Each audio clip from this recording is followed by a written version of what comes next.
ಜಗದ್ಗುರು ಪಂಚಪೀಠಾಧೀಶ್ವರರ ದಿವ್ಯ ಸಾನ್ನಿಧ್ಯದಲ್ಲಿ ವೀರಶೈವ ಪೀಠಾಚಾರ್ಯರ ಹಾಗೂ ಶಿವಾಚಾರ್ಯರ ಶೃಂಗ ಸಮ್ಮೇಳನ. ಈ 5 ಜನ ಸ್ವಾಮೀಜಿಗಳು, ಪಂಚಪೀಠ ಸ್ವಾಮಿಗಳು 16 ವರ್ಷದಿಂದ ಒಟ್ಟಿಗೆ ಇರಲಿಲ್ಲ. ಅವರು ಈಗ ಮೊನ್ನೆ ಎಲ್ಲ ಒಟ್ಟಿಗೆ ಕೂತು ಚರ್ಚೆ ಮಾಡಿ ತೀರ್ಮಾನ ಮಾಡಿ ನಾನು 5 ಜನ ಸ್ವಾಮಿಗಳ ಹತ್ರ ಮಾತಾಡ್ತಾ ಇದ್ದೆ.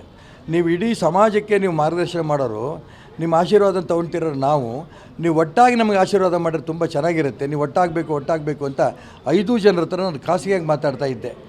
ಬರತ್ತಪ್ಪ ಕಾಲ ಅಂತ ಹೇಳ್ತಾಯಿದ್ರು ಅವರಲ್ಲೂ.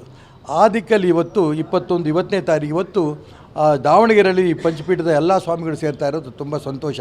16 ವರ್ಷದ ನಂತರ ಅವರೆಲ್ಲರೂ ಸೇರ್ತಾ ಇದ್ದಾರೆ.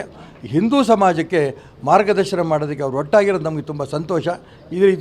ಇದೇ ರೀತಿ ಇನ್ನು ಇಲ್ಲೊಂದು ಸಮಾಜದಲ್ಲೂ ಕೂಡ ಸ್ವಾಮಿಗಳಲ್ಲೇ ಒಡಕಿದೆ. ಆ ಒಡಕನ್ನು ಬಿಟ್ಟು ಅವರೆಲ್ಲ ಒಟ್ಟಾಗಿ ನಮಗೆ ಮಾರ್ಗದರ್ಶನ ಮಾಡಲಿ ಅಂತೇಳಿ ಅವ್ರಿಗೂ ನಾನು ಪ್ರಾರ್ಥನೆ ಮಾಡ್ತೇನೆ. ಇವತ್ತು ಈ ಪಂಚಪೀಠದ 5 ಜನ ಸ್ವಾಮಿಗಳು ಒಟ್ಟಿಗೆ ಸೇರ್ಕೊಂಡಿರೋದು ತುಂಬ ಸಂತೋಷ. ಅವರ ಪ್ರಯತ್ನಕ್ಕೆ ಮುಂದೆ ಬರೋಂಥ ದಿನ ಇಡೀ ಹಿಂದೂ ಸಮಾಜ ಅವ್ರ ಜೊತೆ ನಾವು ಇರ್ತೀವಿ ಅನ್ನೋಂಥ ಮಾತನ್ನು ಈ ಸಂದರ್ಭದಲ್ಲಿ ಹೇಳ್ತೀನಿ. ಇದು ಮೊದಲನೇದು.